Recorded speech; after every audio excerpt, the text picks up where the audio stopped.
Anyone who's starting an MSP now, I would encourage them to be very focused on customer value proposition and what specific problem are you solving for your customers?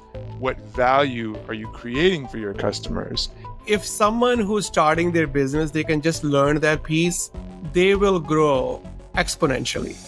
Welcome to this episode of Sunny's Silver Linings. Our guest today is Johan Hammerstrom, Chief Executive Officer at Community IT Innovators. And now, here's your host, the founder and CEO of IT by Design, Mr. Sunny Kaila. Over to you, Sunny. Hi, Johan. Welcome to the show. Hi, Sunny. Thanks so much for having me. First of all, I truly appreciate your partnership.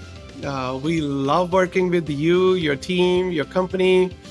And when we see that, we're like, oh man, this is like a 10x collaboration, because when you are collaborating, you are enjoying, there's just so much positive vibe and you love creating value for each other. And it's just kind of really so much fun working with partners like you.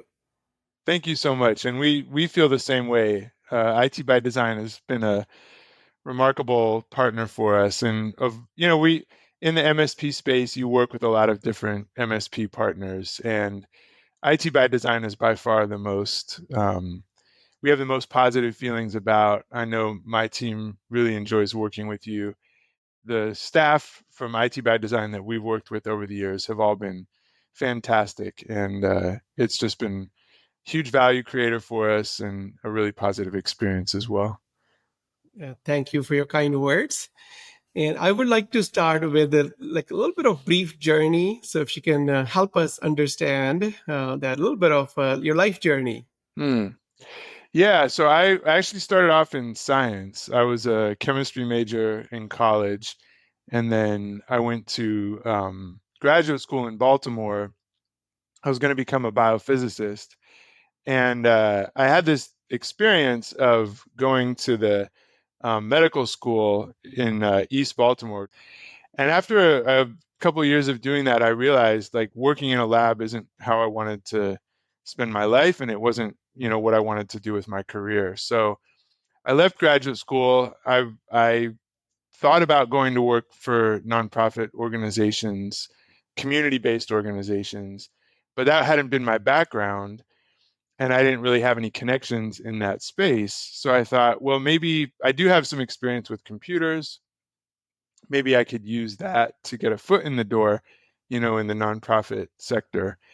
And so I found this company, Community IT, and thought, well, I'll work there for a couple of years, make some connections in the nonprofit space, and then, switch and work at a nonprofit. And that I failed at doing that, because here I am 25 years later, still working at Community IT, still helping nonprofit organizations, with their technology. Yeah. Community IT is for-profit or not for-profit? We're a for-profit managed services provider, and we're actually an employee-owned company. So we're 100% owned by the employees that work at Community IT. Got it. No, I love that name. And because, one of IT by Design's core value, and it is my personal core value as well, is community. And your first name being community, I love that. That's a big part of our culture and who we are. And that's, who we're trying to be in the world. So, and I think we really connect with organizations that are also using technology for the greater good, and we definitely feel that from IT by Design as well. So I think that's part of what has made this partnership so special. Yes. And now it's a nice segue to the next question, Johan. So we want others to learn from our experiences and where we show up to give. So the question is, what do you wish you had known when you were first starting this journey? Well, my first advice is to really focus on purpose. So if you're starting a new MSP or even a business or even a new business venture, think about the purpose. Like, why are you starting this new venture? And it's important to be clear about that from the beginning. And that really sets the stage for clarity with your customers, with clarity with your employees. So being clear about your purpose is really important, especially in the MSP space, because there's thousands of managed services providers across the country. And so the clarity and purpose really helps to differentiate you from the other organizations, the other businesses that are out there. That is so amazing. Having clarity of your purpose is so amazing. And because, when you have that purpose based work, then it doesn't feel like working because you get up and you're living your purpose as a leader, as an organization.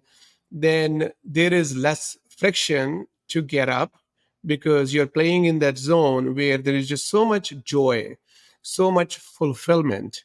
And that's what majority of the human beings at the end of the day are looking for, is fulfillment. And fulfillment normally comes from living with purpose. So I'm so glad that you mentioned that. Thank you. Now, next question I have for you is, what are the top three mistakes that you have made, and what are the lessons learned from those? What would you like to share with the world? One of the things that took me a really long time to understand was customer value proposition and job to be done. This idea of a business model that's focused around helping a customer with a job that they need to be done. And I think you spend a lot of time, it's very easy, especially when you're starting a new business, to get very internally focused because there's so many internal challenges that you have to overcome around staffing, creating policy, creating standard operating procedures. Anyone who's starting an MSP now, I would encourage them to be very focused on customer value proposition and what specific problem are you solving for your customers? What value are you creating for your customers? And I think that's something that sometimes gets lost in MSP conversations. I've been to a lot of MSP conferences over the years, and oftentimes the focus is on things like revenue and margin. How can we maximize our margin? And I just think that that's if you talk about that too much, you're going to lose sight of the reason you exist, which is not to generate margin, but rather to solve your customers' problems and to create value for them. Yeah, I love that. I love that. There's so much gold there. Wow, this is so amazing. Because if someone who's starting their business, they can just learn that piece, they will grow exponentially. Because that's what at the end of the day we're all looking for. From, if we buy something, we buy value and we buy experience. Mhm. So if there's a value prop, clarity as an entrepreneur, and then the problem that you're solving, the product market fit, you can call it, or the value prop of fit with the problem, and then you deliver the experience on top of it, then it's just kind of really, it's like a growth machine that you have created. So much positivity, so much value creation for everyone. So thank you for sharing that. The key word to keep in mind is alignment. And you want to make sure that your business objectives are aligned with your customers' objectives and with your employees' objectives. And I think businesses get into trouble when they lose sight of their customers' business objectives. And that influences everything that you do, how you price your services, how you package your services. So, what I always tell our leadership team is let's stay focused on our customers' business objectives, and everything else will take care of itself. And if we lose sight of what's in their best interests, then we're going to run into problems. Yes, 100%. And Johan, last question I have is more on talent strategies in the sense of, from culture thinking point of view, how you think about culture at Community IT. So can you share some thinking in terms of, maybe one way to frame this is that, share like 2 to 3 lessons learned, success strategies in terms of talent strategies.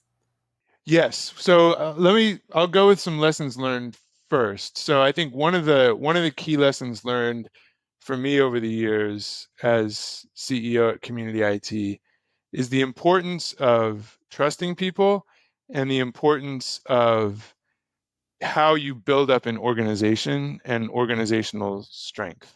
And I think this is key for small businesses that are growing into being larger businesses, because when you're in a small business, especially if you have an IT background, your tendency is to want to jump in there and fix everything. You see a problem, if you're an IT person, you see a problem, you want to fix it. And the key thing I learned is that you actually have to let the accountability structure of the organization function as it's designed. So if I see something happening with one of our technicians that, assuming it's not going to cause some critical problem for one of our customers, I won't address that directly with the technician. They have a manager whose job is to support their performance. And their manager has someone that they report to whose job is to support their performance. And so if I go to the technician and share my concern directly, I'm now short-circuiting all of the other people. And the message that I'm sending is, I don't trust any of you to do your job. I have to, jump in and handle this for you. So if I see issues in the organization, I'll just take them to our chief operating officer, share my concerns with her, and then let the issue get resolved by the organizational structure. And through my trust in each person in the organization who has their own, job description and set of responsibilities. Yeah. And I think that approach helps to build up the strength of the organization, but it also creates autonomy, which is another thing that people really value in their work life. They really want to be able to be responsible for themselves and make their own decisions. And I think it's really important for senior leaders in businesses not to short circuit that process, but to allow the organization to function, to allow the organization's own capacity to deal with problems to grow. Yeah, 100%. And that is the best way for you to work in your unique ability, in your working genius. I think helping people understand their own strengths and weaknesses is like one of the top priorities that a business can have for its staff. It develops talent, it attracts and retains people, but so few companies make that an explicit part of their employee development strategy. Help people recognize their strengths, lean into their strengths, and help them be honest about their weaknesses. Yes. Uh, Thank you so much. There are a lot of very valuable insights, that life experience that you shared with us, and I think what you have shared today is there's so much depth to that, and majority of the leaders, including me, like when I started, I didn't know what I didn't know. At the end of the day, after if you're a learner, you are a growth mindset person.